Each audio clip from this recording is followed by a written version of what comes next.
And welcome to another edition of Kyle Meredith with. It's the interview series presented by WFPK at WFPK.org. Consequence and the Consequence Podcast Network. Thanks as always for making your way here, for checking out the episode. Please do hit that subscribe button so you can keep up with the entire series. You'll get 3 brand new interviews sent to you every single week. That's a new one every Monday, Wednesday, and Friday. Great way to keep up with your favorite artists and discover those new ones anywhere in podcast land. That's Spotify, Apple Podcasts, NPR, WFPK.org, Consequence, YouTube for the video versions, or anywhere you get your podcast from. You can subscribe to Kyle Meredith with. And that's me, Kyle Meredith. Today, we are talking about season 3, the final season of Hightown, showing now on Hulu. In fact, today I'm going to be talking with actress Monica Raymund. She plays the lead in it, and the creator and executive producer, Rebecca Cutter. Now, season 3, let's read a little bit about this.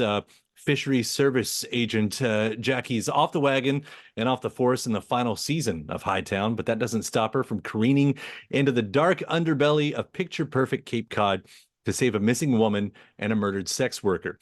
Meanwhile, her former colleagues, Ray and Alan, are focused on taking down drug syndicates, but despite their best efforts, the drugs keep flowing. This attracts Jeanine Serralles, a gangster from Boston looking to cut himself in on the Cape's drug trade and making an enemy of Osito while he's at it. Alliances are made and old loyalties are questioned in this beautiful but corrupt place where nothing is as it seemed. So going to be talking with Monica and Rebecca all about this final season, what it means when you know this is the end of the story, what the story is that you get to put in there. They both directed some episodes this season, so I wanted to hear about that as well. The lasting impact. We'll talk about addiction. We'll talk about music, all that and more as we discuss season 3 of Hightown, out now on Starz. It's Kyle Meredith with Monica Raymund and Rebecca Cutter. Hi, Kyle. Hi. It's a pleasure to meet you both. So enjoyed the season. Even when I'm not watching it, I'm thinking about it. Great. It's one of my favorite things. Let's see, Rebecca, we'll start here. Knowing that this is the final season, what does that do for the storytelling? I mean, is it different from the other two? How you went into this one? Yeah, I think it's at a faster pace. I mean, also because it's only 7 episodes, it was like we got some work to do. So it's a breakneck pace, and I had to leave it all out there. And anything that I had wanted to save for future seasons, it's like now's the time. So I think it's pretty ballsy and pretty exciting, I would say. For me, when my perception anyway is like, it's a shame because the show is so exciting and I do love the storytelling, and I feel like it's probably still finding its audience. And I don't know if you sort of have the same feeling, because I hear more and more people talking about it as it's coming along. Yeah, man. It's funny though. It's a Wild West world now in TV and film landscape. It's really hard to predict any of that.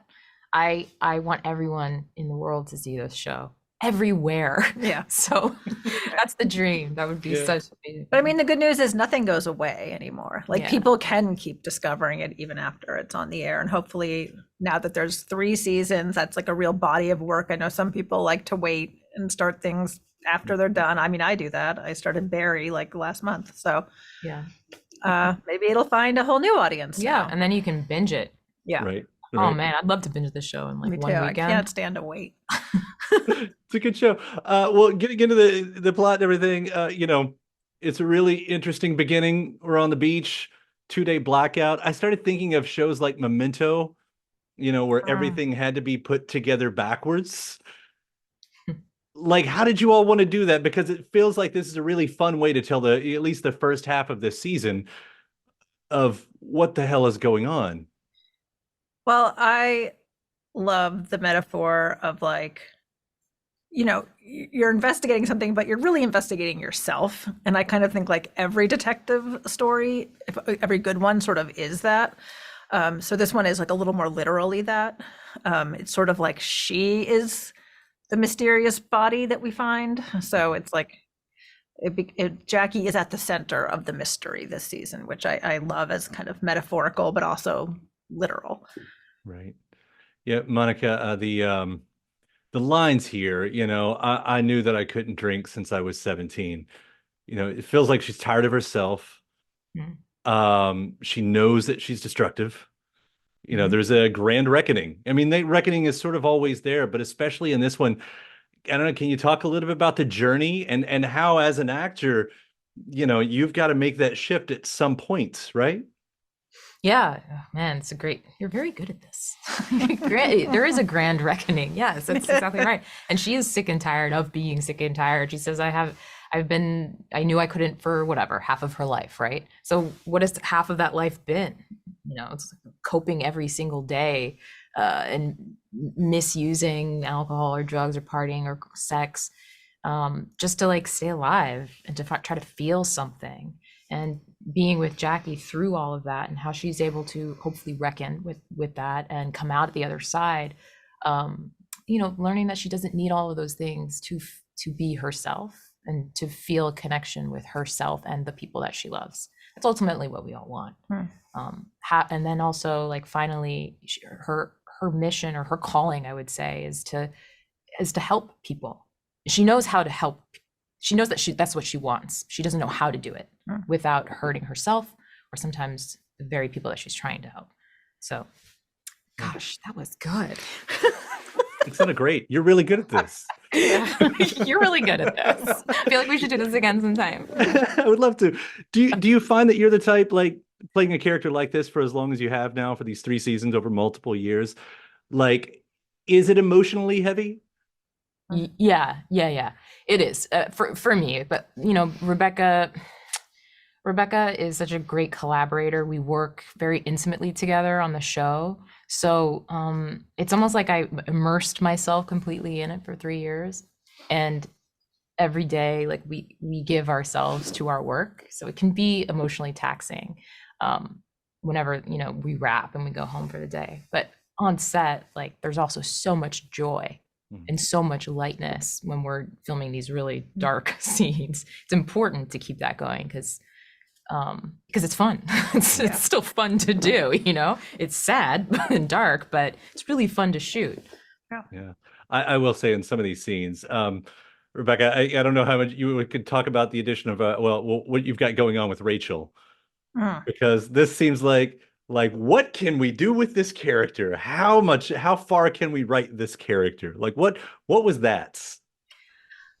That's one of those situations where the casting ended up being so good and so much better even than what we imagined in the room. It was one of those things where, like, she could be this type of person or she could be this type of, and then Jeanine came in and just killed it, and everybody was invigorated by her. She just brought this new energy, and I don't think you got to have a scene with her, but I directed her. Oh, you directed her. Yeah, so you know what I mean. Yeah, she's amazing. I'm like huge fan. Just a powerhouse. She just pops, and so she's incredible. But it's fine. But I think I'd written them all before we cast it, so it's like, so that was just one of those situations where you just get the gift of seeing it come alive from. And you can't really take credit for it at a certain point because she's just going with it, Every time she's on the screen, I find myself going, no. Something's gonna happen. In the best way. Monica, you did direct, and that's happened before, obviously, in the past. But with this one, I'm looking at it. Episode 3 with Fallbrook. How did you want to go? How did you want to tackle that one? I mean, what is it for you to make that transition, and maybe even specifically on this episode? This is good. This is a good question. I'm still learning my process of directing while I'm acting in something. I've done it twice now, and I'm figuring that out in real time, actually. That storyline, I'm trying to remember, that was with Michael and with the girl and stuff. So it was important for me to, like, make sure that we could make it very clear what was happening in the episode. Something that I like to do as a director. I really like to focus on performances because I'm an actor, and that's sort of that's where I feel really good. So collaborating with the actors, and then if Jackie's in a scene, really letting the co-stars be a part of the decision making when we're blocking it, when we're coming up with it together. I always have a plan, of course, but it's really important that the other people in the scene take ownership over it when I'm directing. And that's like a very singular, specific technique that I'm figuring out as I go. I don't know. Does it make sense what I'm saying? It does, and I'm even impressed. Like I'm impressed with any time shows multiple directors. That's the norm, but that you can keep the tone of it and maybe somehow give your own imprint. Like I don't know how important that part is, but that tone is still there. I mean, how important is that for you, for either of you, It's when you're probably directing? the most important thing is like, Yeah. is if I'm directing a show, any show, I'm a director for hire. So the most important thing is that I make sure that Rebecca's tone is achieved no matter what, because she's the story writer. She's the boss. Every word is important to make sure that we keep it in the world of the play. I can like bring my own vision to it, but my job is to make sure that my bit is a part of a whole. Right.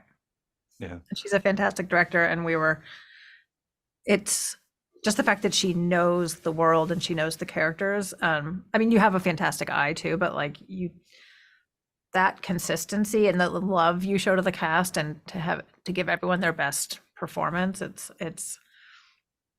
she's a very special director. I'll say that. I do Very love special director. And I love the soundtrack. I always love the soundtrack. It's one of my favorite soundtracks. I was taking my notes, Southern culture on the skids and the regrets and the text tones. It's top-notch music, and my props to the music supervisor, whoever's putting this stuff out there too. So Kier Lehman is his yeah, name. right on. Yes, And very then good. The Hunting Wives is next. I read. So Yeah, looking forward to that. a little lighter, although still a lot of murder and a lot of sex and a lot of soap and a lot of propulsion and a lot of excitement. But yeah, it takes place in Texas with a bunch of wealthy housewives, and we'll start shooting later this year. Right on. Well, I look forward to everything from both of you all. This season was so much fun, and I seriously mean that. Thank you for doing what you all do, and for, of course, taking the time to talk about it. Thank you. Thank you. And thanks to my guest. Also, thanks to you for checking out the episode in the series. Before you get out of here, hit that subscribe button. Again, you get 3 brand new interviews every single week. New one every Monday, Wednesday, and Friday at right here on YouTube, or of course anywhere in podcast land, including iTunes, Apple Podcasts, Spotify, Podchaser, NPR, or WFPK.org as well. A great way to keep up with your favorite artists and discover new ones as well. Then after that, actually head over to WFPK.org. That's where I do a show Monday through Friday, 6 p.m. Eastern. It's an hour full of song premieres, music news, anniversary spins, bonus interviews, Monday through Friday, 6 p.m. Eastern at WFPK.org. Consequence has your music and film news. You can also find me on the social media spots, Facebook, Instagram, mostly on Twitter. All 3 of them, the address is at Kyle Meredith. Do hope you like and follow along. That does it for another edition. I'm Kyle Meredith. I'll see you next time.